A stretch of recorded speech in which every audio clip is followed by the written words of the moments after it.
Olá, alunos! Vamos à segunda parte da aula.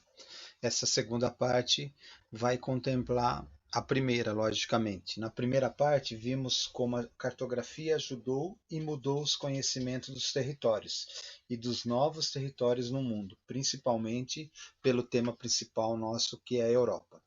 Vimos também que, com a descoberta dos europeus e a novos territórios, a cartografia também foi se modernizando e acompanhando a história.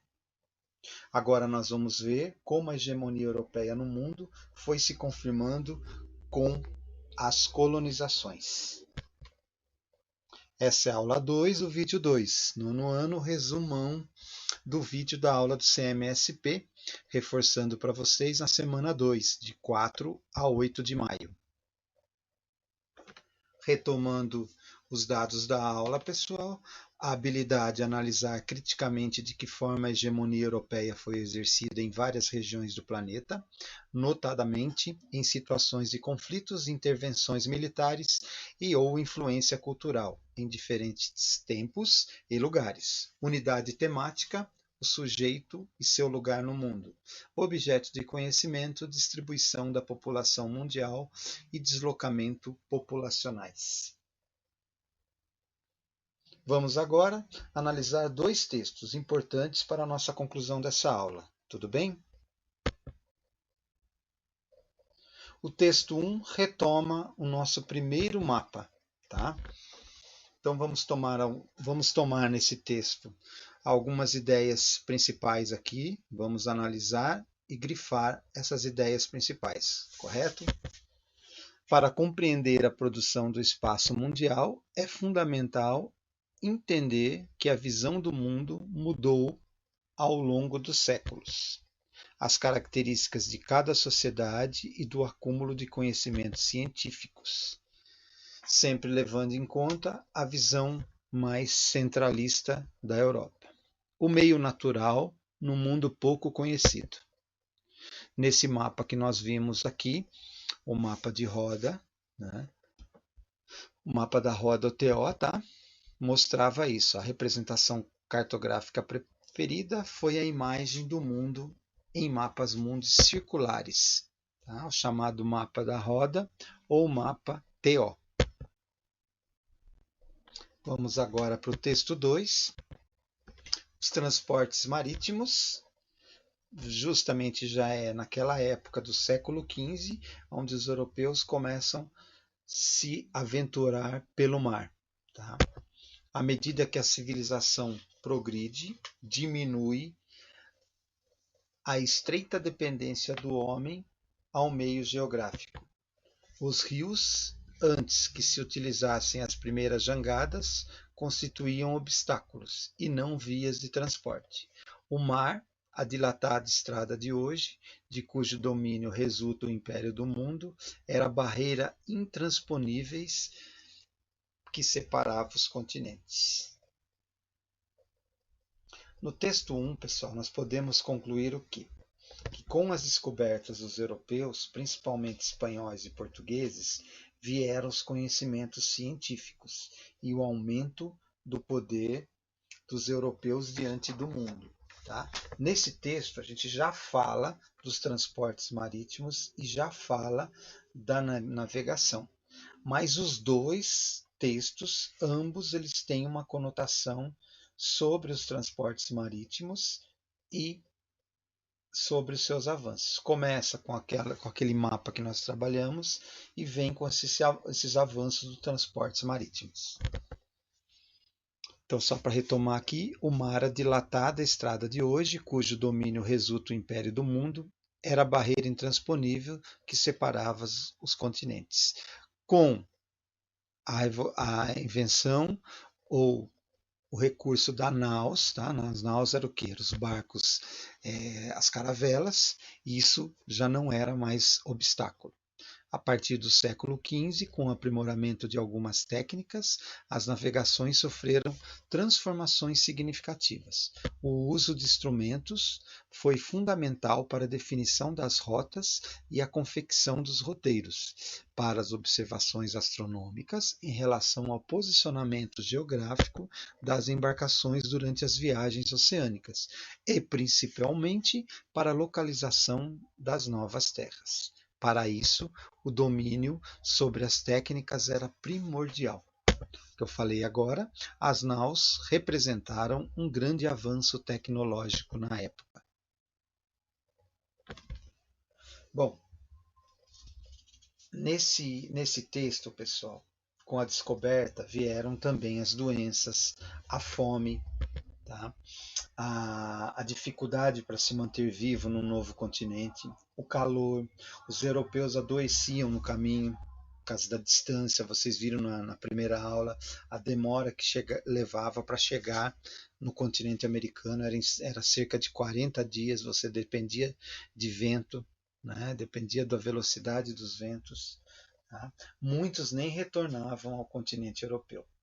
Foi o preço que se pagou para ter poder sobre o mundo. Então, os europeus pagaram também o preço para ter esse domínio mundial. Problemas relatados, o medo criado pela falta de conhecimento e pela imaginação da época era algo muito comum. E muitos acreditavam que o mar pudesse ser habitado pelas mais variadas formas de monstros. Navegar em direção contrária à Terra era como tentar viajar para lá da morte. Então, muitos eram contra esse tipo de navegação. Nem todos que se arriscavam eram pessoas de uma sociedade média alta. Às vezes eles colocavam as pessoas mais pobres, alguns tinham, tinham sentença a cumprir, eram presos por roubo, assassinato. Então muitas pessoas vinham nesse nível também para o continente americano. Bom, lembra vocês que esses dois textos, tá? Eles estão em anexo aí embaixo do vídeo aí no Google Sala de Aula, vocês têm um anexo com esses dois textos que vocês utilizarão para fazer as atividades, tá ok?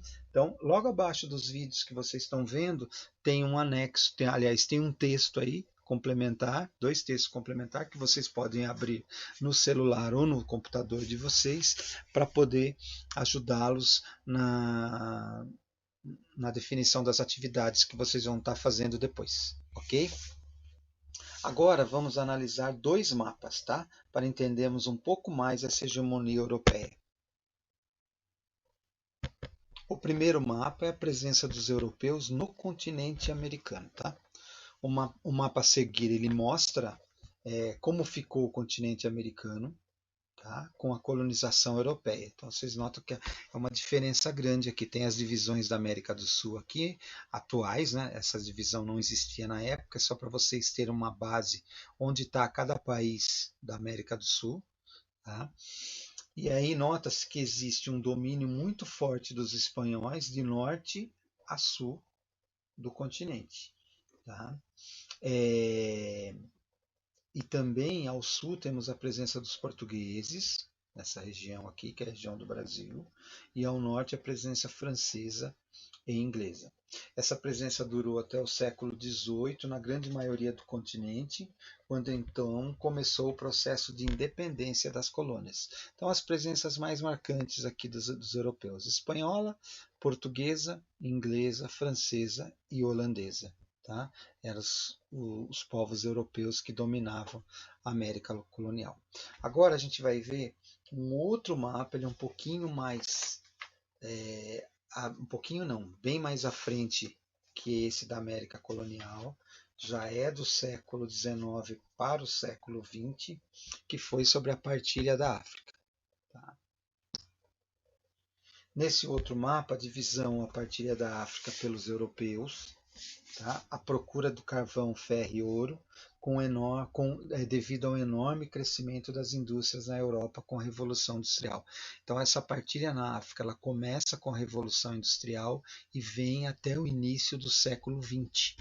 Tá? Então, até o início do século XX, a África estava nessa situação aqui. Tá? Notem que é um mapa não tão distante assim, olha, 1913. Perceba aí pela data.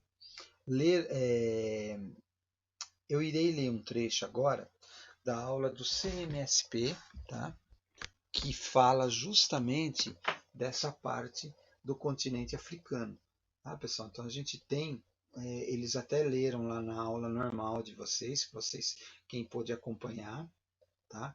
E lá eles deixam bem claro as definições do continente africano nesse período. Ó. Ao retomarmos a história do continente africano, é importante destacar que, até 1880, cerca de 80% do seu território era governado por seus próprios reis, rainhas, chefes de clãs e de linhagem, e impérios, reinos, comunidades e unidades políticas de porte e natureza variados. No entanto, nos 30 anos seguintes, ocorreu uma transformação extraordinária dessa situação. A partir de 1914, com a única exceção da Etiópia e da Libéria, tá? Então a Etiópia aqui, olha, nessa região, tá? A África inteira viu-se submetida à dominação das potências europeias e dividida em colônias de dimensões diversas. Olha o tamanho de cada domínio europeu.